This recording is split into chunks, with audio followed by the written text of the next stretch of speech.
Hey everyone, and welcome to Darkson Gaming. My name is Chris, and in today's video we're going to be taking a look at the brand new units and awakenings, I should actually say, that are going to be releasing tonight on the global version of Dokkan Battle.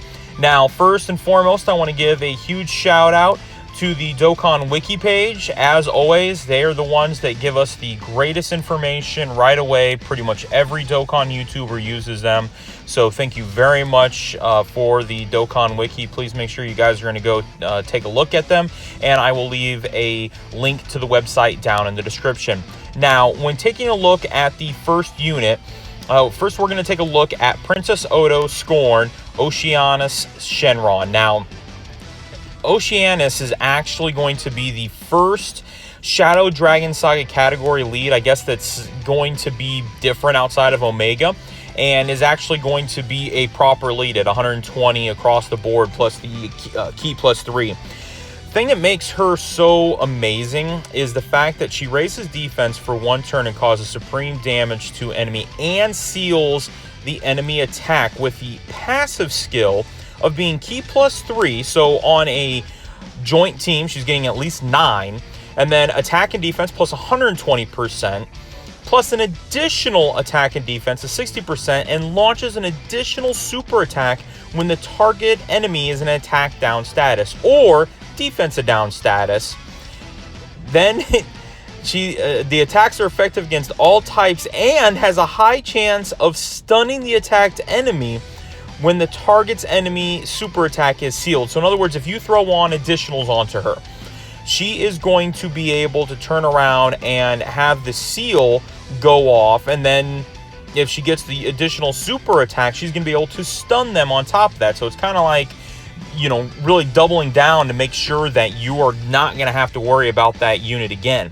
And then if you could turn around and actually have them in an attack down or defensive down status, a la the Omega Strength Shenron that automatically does that as a passive skill, right there, nothing's going to happen to him.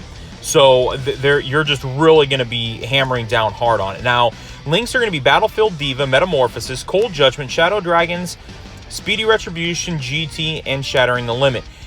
Shadow Dragons gives a 20% attack and defense. So right there, she is going to be very strong. It's going to be not quite a big bad bosses, but, you know, it's just about there. So definitely is going to be very strong with that. And then the GT link is still going to be able to add the key on a GT team, Shadow Dragons team, which is probably what she would end up being ran on. Then you know right away she's supering every single time. So again, she's going to be very good and really kind of just add a whole lot to the kit from that standpoint. Now, the next unit that we're going to talk about is going to be Launch. And Launch is a Peppy Gals category lead of key plus 3, 120 across the board.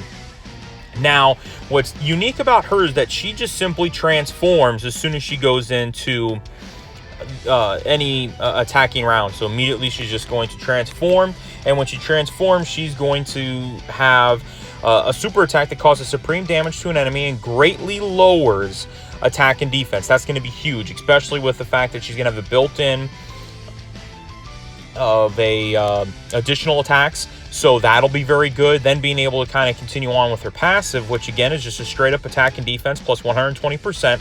Key plus 3 and an additional attack and defense plus 60%. Launches 2 additional attacks, each of which has a high chance of becoming a super attack and a high chance of performing a critical hit for 6 turns from the start of turn. So right there, she actually has an opportunity to super attack 4 times in a round. So obviously extremely devastating on that standpoint.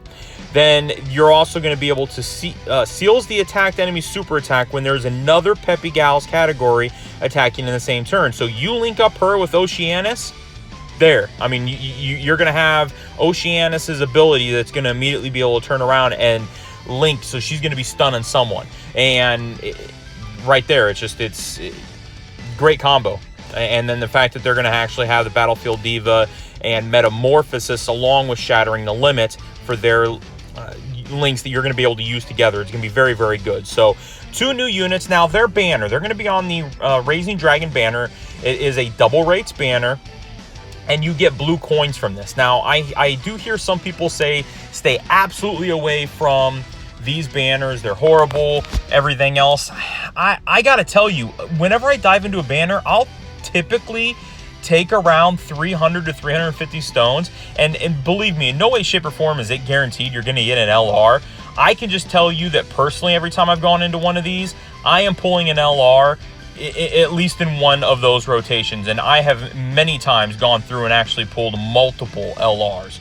So that's something to kind of think about. Also, if you are wondering about the type specific banners that has the 50% support leads, and you're like, well, I really want to go nuts on one, personally, I would suggest to go into the double rates banner, because you're getting the blue coins. And where else are you going to be able to get the blue coins except for off category summons, which, you know, right now we've got the saviors going on. Not a great, yeah, it's 90 stones for 3 rotations on it, but it's not going to be anything that's going to be really stellar. Where with this, you're going to have a double rates opportunity of getting a whole bunch of LRs. There's, I think, what, 47 LRs now, I think, that you are going to be able to pull from. So, I mean, it's quite a bit of LRs that you can be able to get. So it's going to be pretty huge. So from there, just kind of think about what will work for you and what you need to be successful on your team. You know, that's the most important thing, is to make decisions for yourself on what you're going to need. Now, the next unit that I want to go ahead and talk about is going to be this bad boy right here. Raging Dash Majin Buu South Supreme Kai. One, his name is different than anything else, so you're going to be able to run him all the way around. Not to mention his super attack, leader skill is nothing, but super attack raises defense for 1 turn and causes supreme damage to an enemy and greatly lowers defense. Not bad, but that raising defense is pretty key. As far as his passive, it's Ki +3 and attack plus 100%. Raises attack and defense by up to 100%. The more HP remaining, the greater the stats boost, which if you don't know anything about a Majin power team yet, or power absorption team, they constantly have high health. So very high chance of almost getting a 200% attack each turn. And then reduces damage received by 20% when HP is 80% or more, then recover 5% at the end of the turn in which you are receiving an attack. So you're going to be gaining health, which a lot of the units on the Majin power and the power absorption are going to have the ability to heal. But this guy hits like 3 million attack, and he's just devastating when it comes down to that. So a very good unit. Highly recommend you go and get him and get the orbs needed. You actually will need to go into the Gohan EZA in order to get him situated. So definitely want to make sure you're doing that. And then the last unit that I want to talk about is going to be this guy right here, Ruthless Invader Raditz. His EZA is very good. Now, one, he's a low-class warrior, decent lead, category 4, and HP and defense at 60%, not great, but attack at 100%, so pretty good. He's not a horrible leader, but really, he is going to be a Super Battle Road killer. So, I'm sorry, not Super Battle Road killer. He does very well on that, but World Tournament, excuse me. So, he causes supreme damage to all enemies and lowers the defense. And then his passive skill is going to be attack and defense plus 80% at the start of turn. Ki +6 and attack and defense plus 60%. And superclass enemies get negative 10% attack and defense when you're facing 2 or more enemies.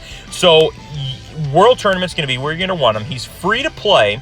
You should easily be able to get him taken care of. If you have Inhuman Deeds, what that is a horrible category name, but the Inhuman Deeds, you can now take them into the Saiyan event, and they're going to be able to help increase your boost rate to be able to get different drops for the rewards, so you can go ahead and do that. But this guy is going to be huge in World Tournament, and he's going to be pretty devastating. I still personally like the second form Frieza, but he is definitely an option that you can run, and he is going to be super attacking without any assistance. So even with the leader skill and with the +6, all you do is get 3 Ki, and you should be fine doing that. And then if you're running Shattering the Limit with, again, say the second form Frieza, and those two are tandem together, you're going to be fine. You're going to be hitting super attacks, sweeping up all the way around. You're going to be fine from that standpoint. Now, the other reason why you definitely want to go ahead and get this guy taken care of is when the First Awakened LR, the Tech Super Saiyan Goku, you need him in order to go against that team. So it's going to be very important to make sure that you get him set up, get him ready. There's a number of units that you need in order to get situated for that Goku when he comes down, which I'll make a separate video once he does come out, explaining which units you need to have and really kind of dive into how we can kind of be prepared and ready to go for that. But this Raditz is definitely a good card to make sure that you have, and that's it. So hope this has been able to help you guys out. And if you guys haven't done so already, please make sure that you are going through and hitting that red subscribe button, and make sure to hit the notification bell so you're notified every single time that I am uploading new videos. Also, please make sure you guys leave a comment down below. I try my best to respond to every single person and at least give some type of notification, that because I definitely read all of the comments. So that's it. That's today's video. Don't forget to go follow me at Darkson Gaming on Twitter. But that's today's video. Thank you guys very much. We'll talk to you guys later.